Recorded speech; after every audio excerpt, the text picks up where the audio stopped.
So I lived for several years in the Middle East, and while we were there, we tried to learn Arabic. I say tried because we never got very good at it. One of the first things we learned were greetings, right? So in Arabic, greetings are a little more complicated than they are in English. Like in America, you can literally greet people with a head nod, right? Not in Arab culture.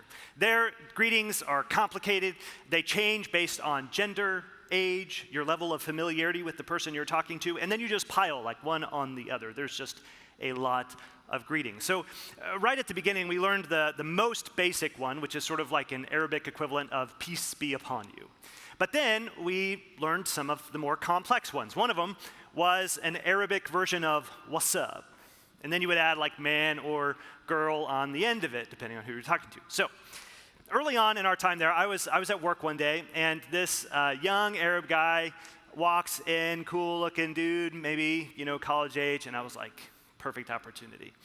So I walk up to him, super confident, take a deep breath, and I say, peace be upon you. What's up, girl? Greetings are tough. Language is hard. But greetings actually do tell you a lot about a culture. Now, I don't know an equivalent of what's up in the Bible, but I do know that the word peace, the greeting peace, is found all throughout the Old Testament. The word in the Old Testament language of biblical Hebrew is shalom. Maybe you've heard this word before. And peace is a pretty good translation. Basically, it's a way of talking about an absence of conflict, but really it's more than that.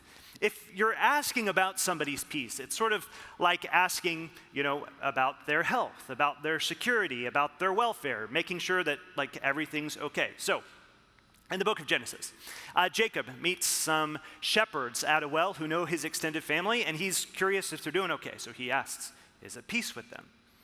Joseph sees his brothers, and he's concerned about his aging father, so he asks them, is it peace with him? So asking about someone's peace is really a way of kind of asking, is everything okay in their world? Is there an absence of conflict? Is there provision of basic necessities? Is it all good? Now, of course, the problem is, many times, it's not all good. Sometimes there's not peace. So there's this guy in the Old Testament named Jehu. What a dude. So he's this army commander, and in a strange series of events, he actually ends up turning on his superiors and leading this coup. So he's driving this chariot like a madman, and he's going to assassinate the king. Now, the king has no clue. So the king rides out to meet him in his chariot, and then he's like, Jehu, is it peace? And Jehu's like, no, because you're the worst, you son of a witch. And then he, takes an arrow and shoots it through the king's heart. So turns out peace is actually kind of complicated, right? It requires this inner calm, this outer rest, this settledness about life. And frankly, I think it's getting harder and harder for us to find peace in our world. I mean, we've got issues with everybody, right? You've got issues with your parents. You've got issues with your siblings. You've got issues with your leaders, with your ministers, with your teachers, with your friends, with your girlfriend, with your boyfriend, with other kids at school, right? I mean, just think about the last conflict or disagreement you had with somebody. Peace is hard. But it's not just outer peace that's an issue for us. We've got issues inside as well. Right? All of us carry around with us our sin and our guilt and our shame, and that creates conflict between us and God. Inside, there's not peace there either. So, in the book of Isaiah, chapter 57, God is just railing against the people because of all of this terrible stuff that they've done, right? They've mocked the servants of Yahweh. They've gone after other gods. They've become obsessed with sex. They've sacrificed their children in dry riverbeds. But then God makes this fascinating statement. He says, I will not be angry forever. The reason it's fascinating is because the people don't do anything to change. He lists all of the bad things that they were doing, and then he says, I have seen his ways. Like all of that stuff he just did. But I will heal him. And then he takes it a step further and he says, peace, peace, shalom, shalom, to the far and to the near, and I will heal him. So God declares in this moment that he is going to take care of making peace with his people because they couldn't do it on their own. God steps in and God makes it right between them and him. So here's the deal. All of us were lost in the midst of our guilt and our shame and our sin. No peace with others, no peace with God. But then, God made the first move. God sat down. God stepped in. Jesus came. Jesus took our sin and our shame. Jesus carried it on himself. Jesus died. And Jesus rose again.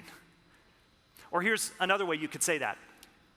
For our sake, he made him who knew no sin to be sin, so that in him we might become the righteousness of God. So then, if I come to Jesus, I get regeneration. If I come to Jesus, I get justification. And if I come to Jesus, I get reconciliation. That's our theological word for the day. Everyone say reconciliation. Reconciliation essentially means this. Jesus restores us to peace with God. It's good news, right? It's really, really good news. We were lost in the midst of all of our sin and all of our shame, and then God stepped in. Because we weren't able to do it on our own, through the life and death and resurrection of Jesus, God has made us at peace with him. And this is not some sort of like artificial peace. It's not like God just kind of pretends as if everything is okay. No, this is a complete, deep, total shalom, a total peace, because God has made it right with us. It's good news. But it doesn't stop there. You see, God has done this for us, but then he says that our job now is to take that peace that God has given to us and extend it outward to others. Here's how Paul says it in 2 Corinthians chapter 5. He says, you have now been given the ministry of reconciliation, as if God himself were making his appeal to the world through you. You are ambassadors for Jesus. You are kingdom workers whose job is to go and proclaim to the world that God stepped in, that God made the first move, that God sat down, that Jesus came so that we might have peace. So here's what I want you to do. I want you to think about someone that you're having conflict with right now. I want you to imagine in your mind that you sit down with them just to have a conversation. Is it peace? Now, I want you to think about what God has done for you. How when you were lost in your sin and shame, in the midst of no peace, how God reconciled you to himself. Think about what God did to make peace with you. So then here's the question for all of us to think through today. How far are we willing to go to extend that peace to those around us? Jesus is for all, forever. And he wants to speak to you today. Are you listening?